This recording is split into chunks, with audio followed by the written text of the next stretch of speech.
G'day boys and girls, here we are again. I know, bloody fire starting, pick something else, I don't wanna. Actually, I just finished charring up this huge pot of char cloth.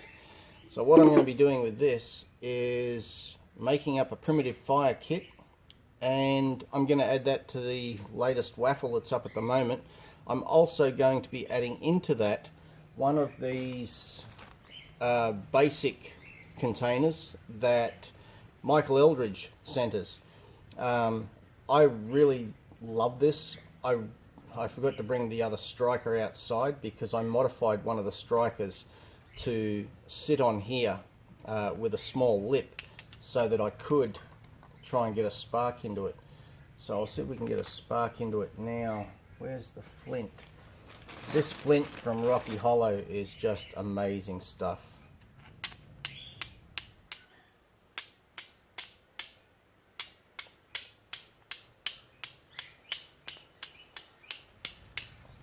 I've noticed in the last video that I did just before, because I did something wrong, so it was like, start again. It's very humid today, and I think that's got something to do with this, because the char cloth doesn't seem to want to light. The paper bark didn't want to light. So that's fresh char cloth that I've just finished doing, and it still doesn't want to take a spark. Okay, let's try it the other way then. Why is this stuff not lighting?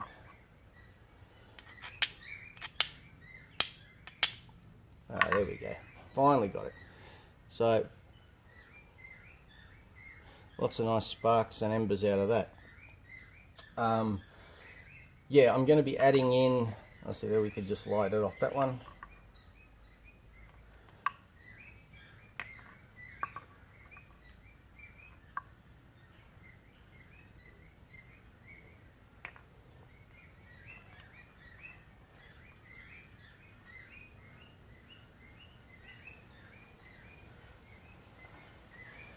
Hey,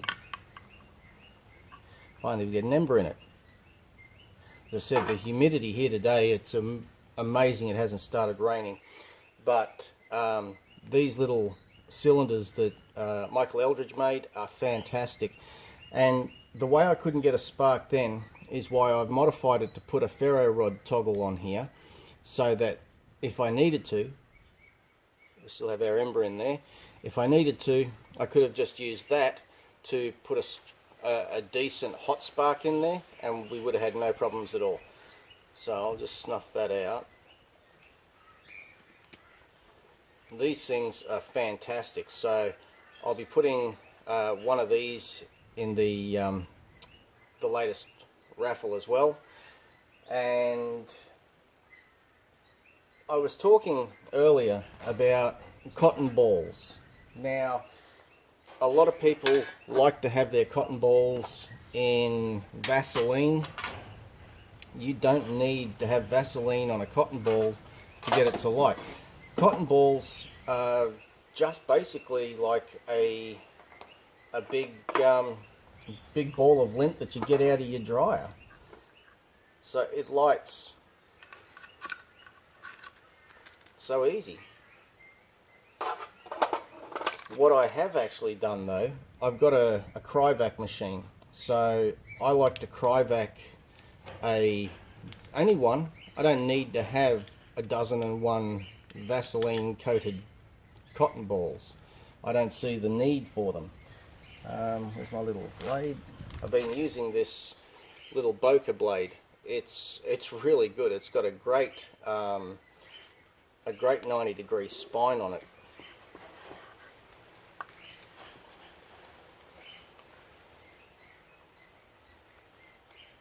Now, the only reason I don't sort of like too much Vaseline is because whatever you're doing, you've got the chance of having Vaseline stuck on your fingers, and depending on the type of tinder that you're using, you've also got the possibility of, once it's lit, having that stick to your fingers. But yeah, it does extend the life of the cotton ball with Vaseline on it. It is good to have. I myself prefer to have just the standard fat wood. Now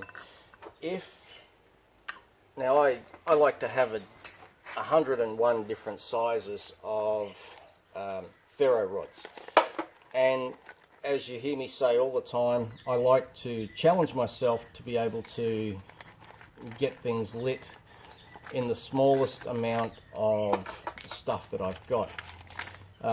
These magnesium blocks, now I've had this block for quite a while, and I've shaved so much off of this. And what I've done is I've actually shaved it into these pill containers. So I've got the pill container already pre-filled with magnesium shavings to make it a lot easier, so that all I have to do is, we can just tip some out here, like you're gonna be snorting a line of magnesium.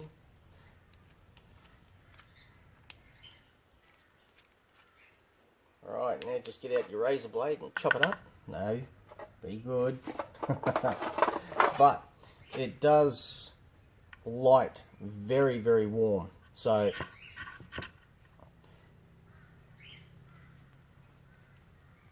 and it burns really hot, like the titanium striker does actually. Well, I don't know if you guys could see that, but it had burnt, like the ash had gone up. It was like it had burnt the air. The other thing that I will keep beside my my fat wood, now little pieces of fat wood, it doesn't need to be a huge block of fat wood, because 9 times out of 10 you're only using a few scrapings of that fat wood.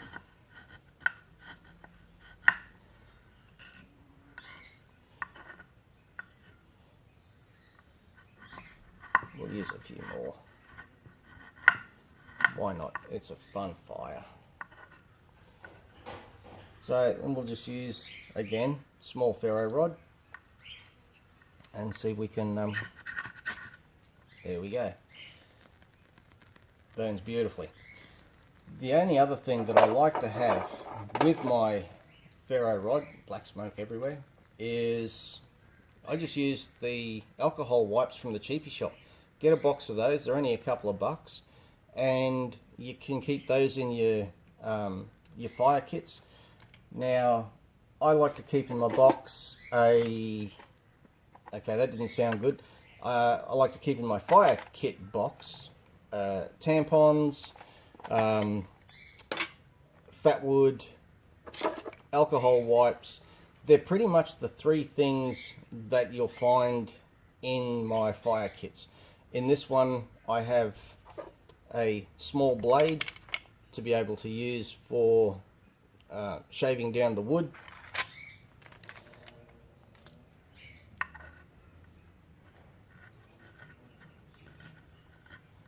This is also a blade that I've done the spine on, because I also want to use it as my striker. So it's a handy thing for everything. And this is a new kit that I've just made up, so I haven't even used this striker yet. So we'll take the coating off that first. And there we go. These rods here are actually one of my big rods that I use, that I've cut in half, because you don't need to have the big size rod like this. The only reason I like these is because inside this handle I actually have a big block of fat wood to add as an added bonus. As I was saying, the fat wood, tampon, alcohol wipe, everything fits in there beautifully, and that's going to get you out of any trouble. the alcohol wipe, if you find that things are really damp and you're struggling with your fat wood, then take out your alcohol wipe, put it down before it evaporates. We'll use this big striker.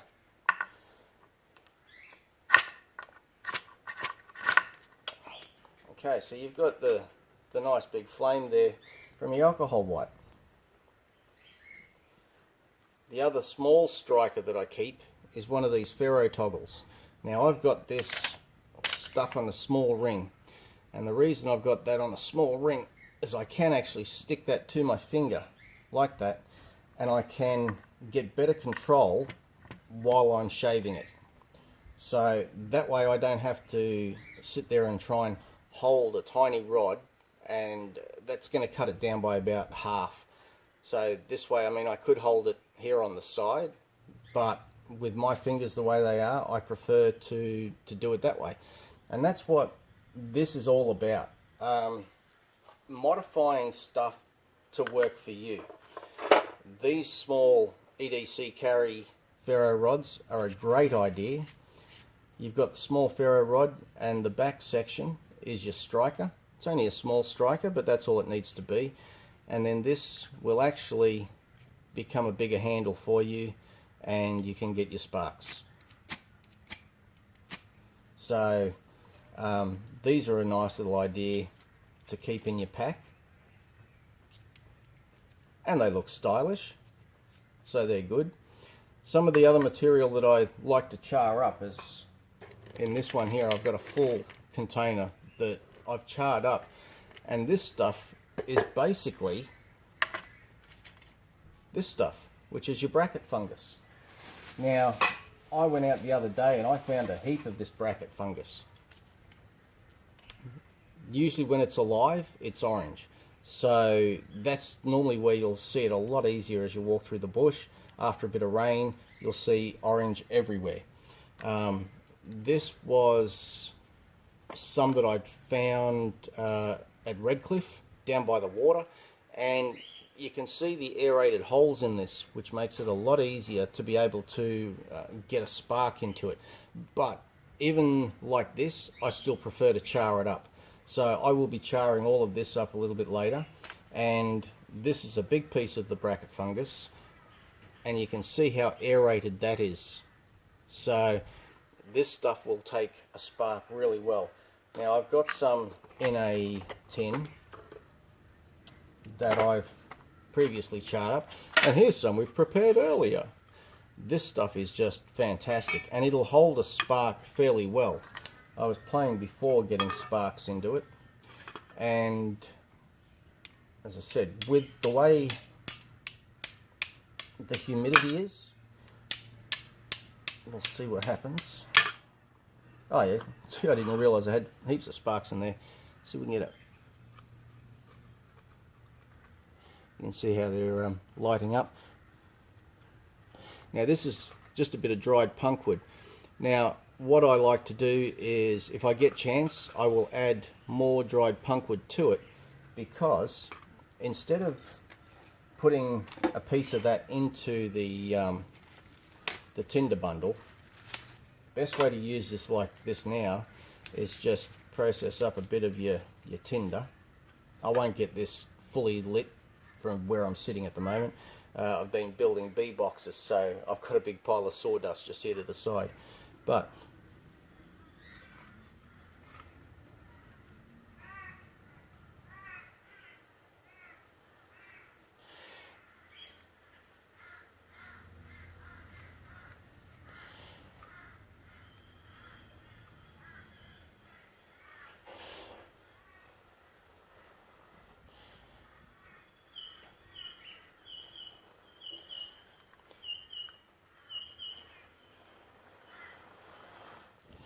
there we go. I did get it lit. I wasn't going to, but so just charring up bits and pieces of everything, and then you can just put the lid on, snuff it out, and that'll keep charred material in there, and the bit of punkwood that was already in there will start to char up for future fires. we've already gone over the fire starter here the other day. This stuff is fantastic. But the other thing that I like to, I'm starting to experiment with is this. Now this is artist's canvas. Normal stuff that you will find in any art supply store. Now I've got some here. This takes a bit to, that's where it's warm. There we go. Don't pick up the tin when it's full of fire. Don't I feel smart? Stop laughing. I'm laughing. Alright, so I can try and flick a spark into here, but I won't. I'm going to use the small ferro rod, and I'll put a spark in because I want to show you how this canvas burns. Okay. So, let's see if we can get it off the other stuff. Okay, we've got a small ember. I'll put this out. And don't touch the hot stuff. No, it went out. Okay.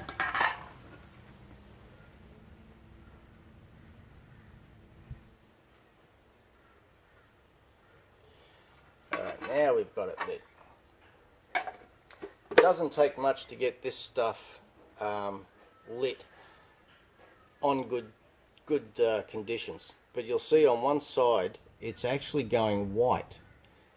And the heat that's coming out of that ember is unbelievable. So I don't know if it's the paint that's actually going or what it is that's burning, but it does burn really, really hot. Put that back in. So here's another piece.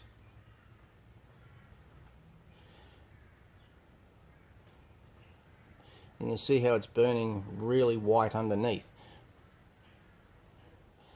It burns unbelievably hot. So much hotter than normal char cloth.